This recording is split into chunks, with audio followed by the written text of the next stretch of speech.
Hey guys, what's going on? In the next 20 minutes, I'm going to show you the highest converting VSL script that I've been running for my clients to generate thousands of leads from our VSL funnels. And for those of you who don't know what a VSL funnel is, VSL stands for Video Sales Letters. It's essentially a 10-15 minute video that talks about your offer and then also qualifies your prospects to book a sales call with you. And then on those sales calls, the prospects come ready, prepared, knowing your offer and ready to be essentially sold and potentially enroll in one of your programs or courses. The problem with VSLs is that a lot of people have a lot of misconceptions on best ways to record them. A lot of people like to riffraff and use very unvalidated scripts, and then their VSL funnel doesn't work and they kind of like leave it for good. But if you follow the VSL script that I explained in this video, then your chances of making your VSL funnel work increase by at least 2 or 3 times.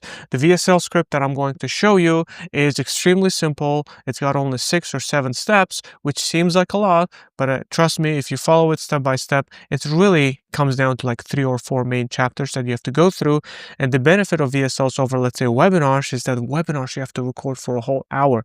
With VSLs, I'll show you real life examples of VSLs that only even take like 7 or 10 minutes, right? So it's fairly simple to do, but it still takes some nuances to nail. So without any further ado, let's go to my share screen where I'll show you how VSL funnels work, and then the most important points that you have to nail in your VSL script, and so you can have lots of success. For those who are wondering, I am not trying to mimic Alex Hormozy, and I have not been hit in the face. It's just in Czech Republic, Prague, where I'm recording this from. Spring is coming here very late, and it's still the hay fever season, and I'm suffering greatly from allergies. So now that I've explained this, let's go into my share screen and dive in. All right, as you can see, we're on my share screen now, and let's talk about the diagram and how the VSL funnel works. And I'll also show you some examples of good VSL funnels that you can basically replicate, and they're a little bit different. You'll see how, but let's dive in. So when it comes to the VSL funnel, the first thing is first, obviously, it's the opt-in page, right? Opt-in page, it does not have to be complicated or difficult. As you can see in example number 1 from Cole Gordon, the opt-in page. A VSL opt-in page is basically a headline, a subheadline, a video, and basically a booking call button. And that's the whole beauty of a VSL funnel, as opposed to webinar funnels where there's a whole shebang. You have to buy a webinar software, you have to make a recording and then maybe make it evergreen, and there's scheduling, all that stuff. There's the chat management. VSL funnel is very simple. It's essentially a short video, 10 to 15 minutes long. You're basically shooting straight to the point, and that's it. How to record a perfect VSL script, I'll be showing you that in a moment here. But I just want you to understand how a VSL script works, a VSL funnel works. Sorry, and another example of a VSL funnel is this one. As you can see, as opposed to Cole's, this one requires an opt-in, and when I click on opt-in, here we are on the VSL page, right? Whether you need to include an opt-in or not is up to you. In my opinion, if you're just getting started and if you want to test a VSL fast, you should not require an opt-in. I should just let people watch the VSL.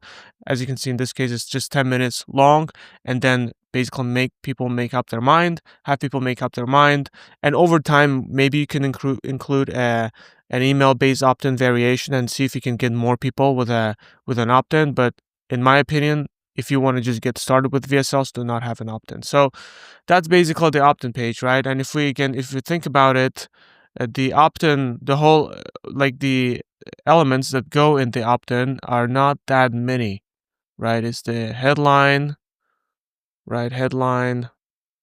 It's the maybe subheadline, and then it's the video. That's all you need. And then there's a button that goes to the scheduling page. Now from the VSL page, it goes to the actual VSL. From the opt-in page, it goes to the actual VSL video. And look, guys, I was actually thinking about explaining how the VSL funnel works first, and then kind of like going into the the script breakdown, but I think it would make sense if I just go into the script breakdown right away, because that's the promise of the video. And if you're still curious about the rest of the steps, you can still follow through the video.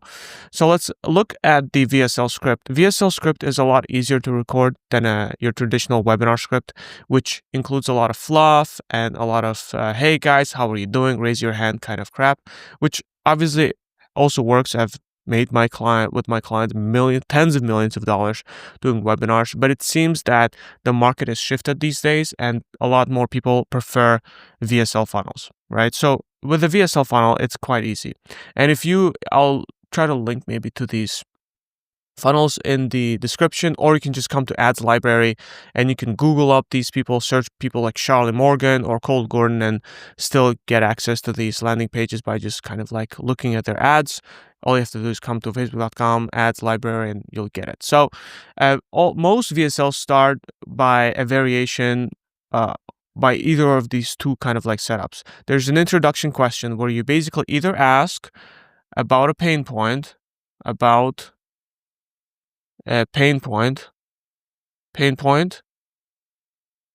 or maybe like a dream or goal, or you make a promise, right?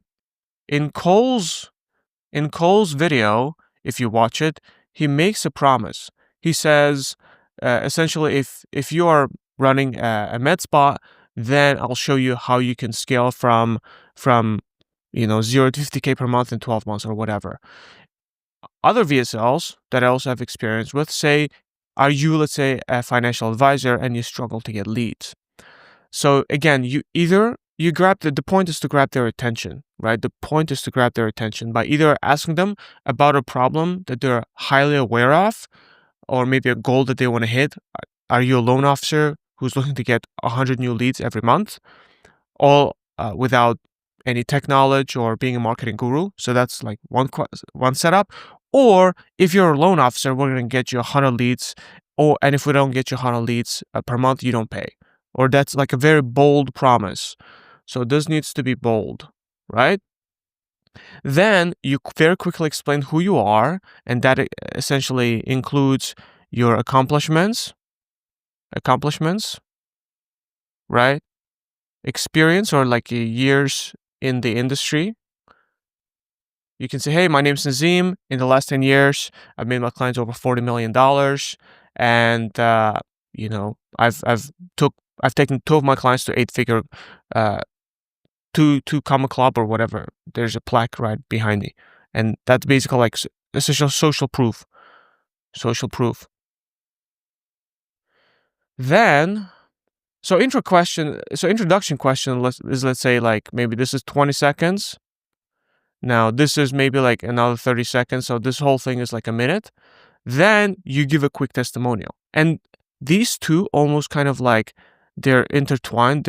They work as one system. You say, hey, my name is XYZ. I made my clients XYZ much money. I have this social proof.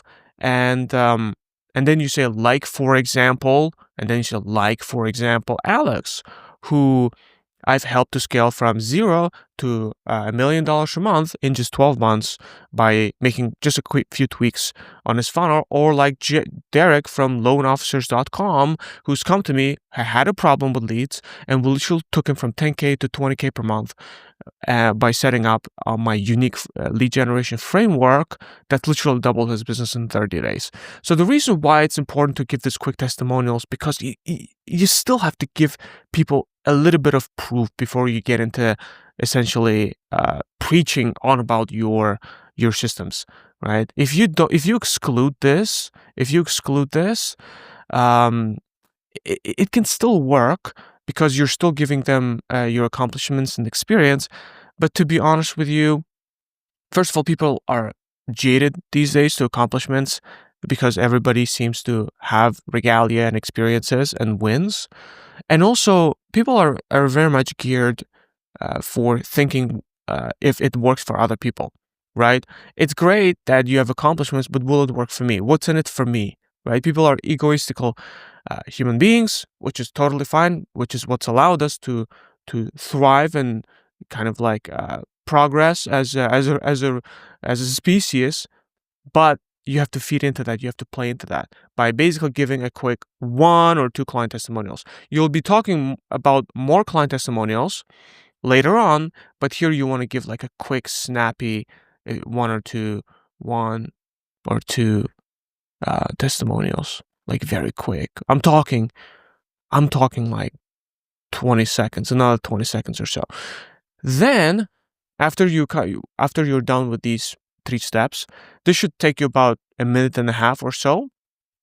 What you do then is you basically start talking about what's wrong in the industry or what other people are doing wrong, which is what your viewers probably also doing wrong. It's just you don't say, hey, here's why you can't get results, because I guess you can say it, but it just does not sound so nice. You say, if you have this problem, then don't worry, it's totally fine. In fact, most of the industry gets this thing wrong, and here's why. And then you basically talk about what the industry gets wrong, right? You can talk about old systems, old ways of doing things, right? Like big mistakes. And this also kind of like makes the prospect alleviated a little bit, thinking that, okay, it's not just me, and it gives them a bit of hope that there's a solution. There's a hope for doing things better right around the corner, right? And so you talk about what others get wrong, and you can talk about this for about, I don't know, maybe 2 minutes, 2 to 3 minutes. I wouldn't kind of like talk about this too long. I wouldn't stay here too long, but I think a minimum of 2 minutes you can easily spend talking about what others get wrong and what really they get wrong. And then the next thing kind of like pushes off from what others get wrong, and that's the right way of doing things. That's essentially, and that's of course your framework, right? This is, and you basically create us versus them paradigm, right? You say, hey, this is them. They're getting things wrong. And if you want to get things right, you should join us. Actually, I'll fix this real quick. The us needs to be like this, right? Like small. Your us is small, right? Us versus them is the elite circle that know better, right? And you have to basically bring people into your reality. And then you talk about your framework, right? Or the way you do things. Now, what you should do here, I'm a big fan of turning your system into a tiered framework. So you can talk about essentially the big thing, the big, let's say, differentiator that makes you stand out, what makes you stand out. And then you can also give a step-by-step framework, step breakdown, how your system works, right?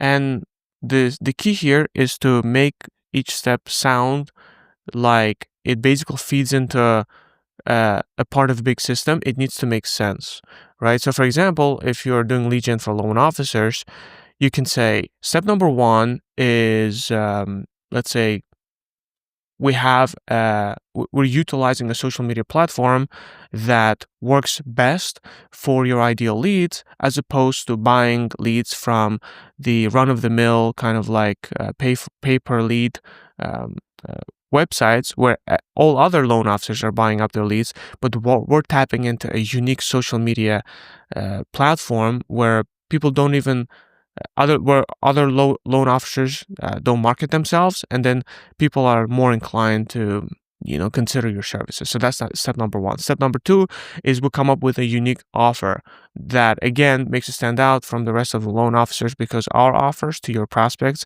are going to sound unique and beneficial. So XYZ. So you essentially you get the gist. You have to make the solution, like the system, how you deliver your coaching, your agency services, or your services, whatever. You have to break them down into 2 or 3 pillars, and then you need to make them sound like a part of a system, and that each one is unique and feeds into each other, and each one of these steps is different from what the rest of the industry does wrong, right? Then you essentially talk about your system. You can talk about your system anywhere between 3 to 5 minutes, right? And then you obviously have to give them a lot bigger proof, right? And that's the part of the long testimonial reel, right? Long testimonial reel. And here you not want to give these snappy testimonials that you gave here, like John, who went from XYZ to XYZ, but you want to give maybe like 2 testimonials here, 2 to 3 testimonials, right? But you want to make it a bit into a story. So if here you're spending like, I don't know, let's say 10, 15 seconds per testimonial, right? On the opposite here, you want to spend like, let's say 30 seconds to 60 seconds per testimonial. Me giving these values to each element, like these time values, sound almost like too much micromanagement, but I just want to give you the most realistic expectations for essential how you should record your content. Right now, if you give 25 seconds or 70 seconds, it's totally fine. Last but not least, you want to make a call to action to most likely book a call with you, right? That's the call to action 99% of the time. What most people say is book a call with me. Click on the link and book a call with me, and that's it. What I like to do is also add a risk mitigator. And a risk mitigator is basically another good reason for your prospects to get on a call. The sorts of risk mitigators, like an example that I like to have, for example, what you can say is click on the link below and book a call. And what we're going to do is it's almost a risk mitigator, but you can also call it a way to hype up the upcoming call.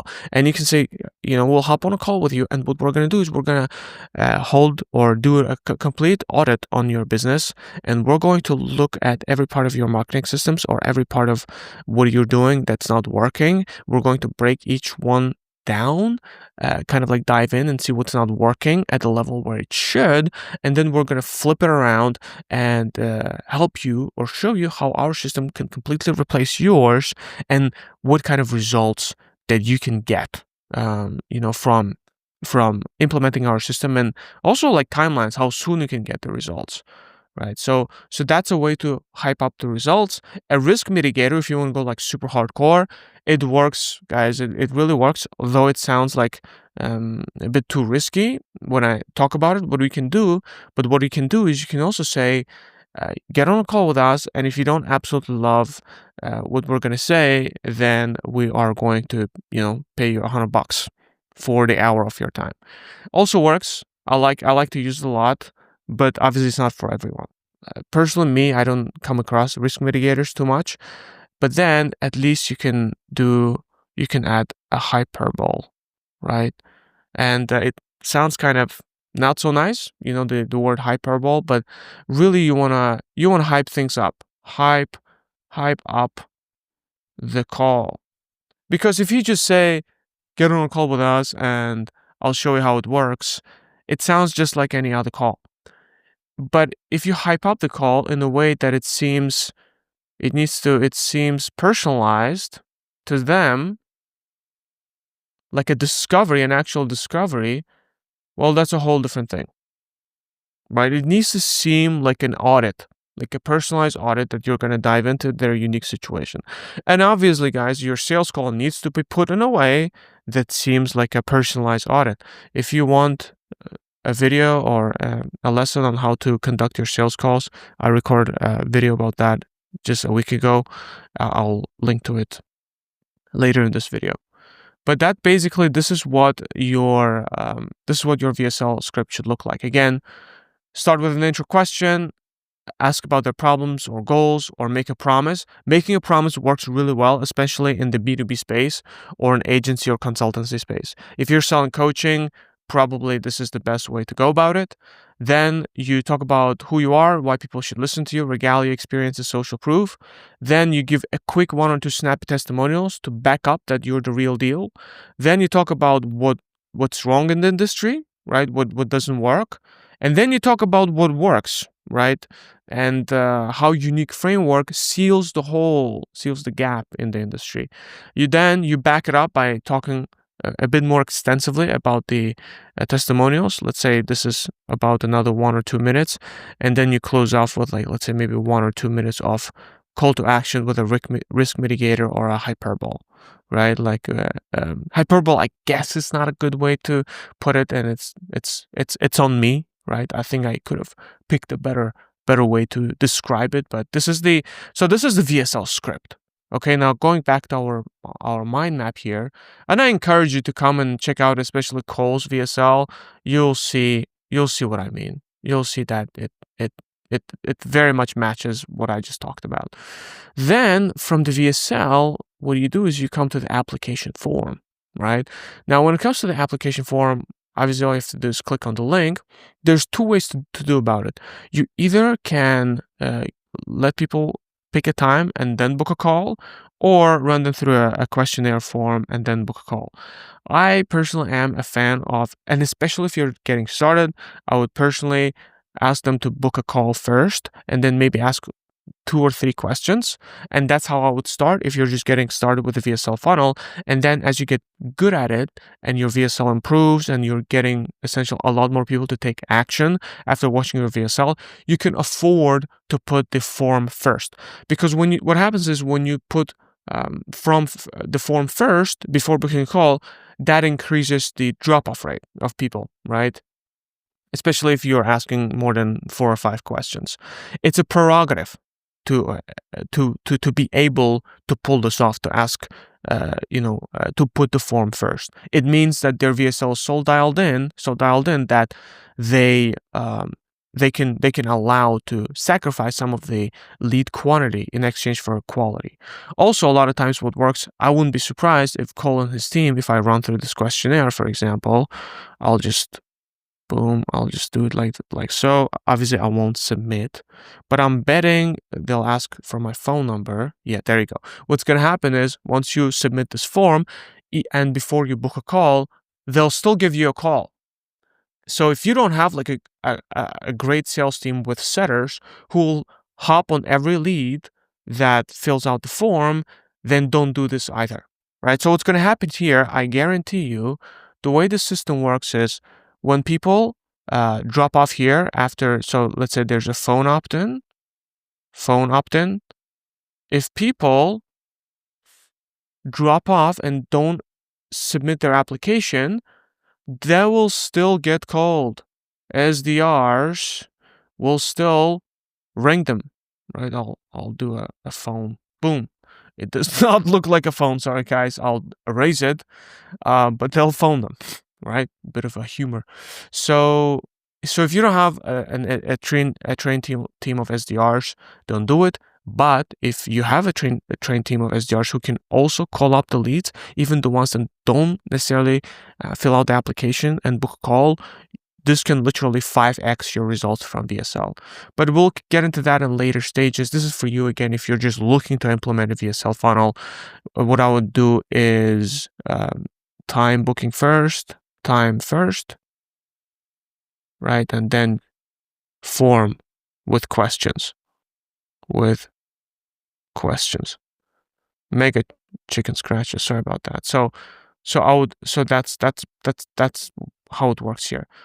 And then obviously after the application, there's a sales call, right? And the sales call and how to conduct sales calls, I can teach you in other videos. You can search my YouTube channel for sales trainings. I have those as well. But this is basically how the whole system works, guys. It's not complicated. Again, I will give you my best industry practices for if you're just getting started with VSLs. First of all, here don't have an opt-in. Just make a simple system like so, where it's just essential traffic straight to a landing page. Then have them watch a VSL, follow this VSL structure. Don't ask for a form first and a time booking later. Ask for ask them to book a call first with maybe like 2 or 3 questions in the time booking software, and then as progress and get better, you can flip it around and do form first and then time booking later. Each one has its own pros and cons. Then, obviously, all you have to do is just have a sales call and then make sure to put reminders here, right? Sales reminders. There's multiple ways how you can reach out to people, but I would say email is necessary, and then SMS is necessary. You cannot replace them. You can also do Telegram or WhatsApp. I have a client in the German space and we do WhatsApp and it works really well. Or you can also do, let's say, Facebook or Instagram DM, especially if you sell coaching. It works really well. And that's it, guys. I won't make this video any longer. Thanks for watching. If you would like me to build you a similar VSL system, go to nazimconsulting.com and submit an application to work with me. Or if you're curious if a VSL funnel is a good fit for your business, do the same. Other than that, like this video, hit that subscribe button, and I'll see you in the next videos.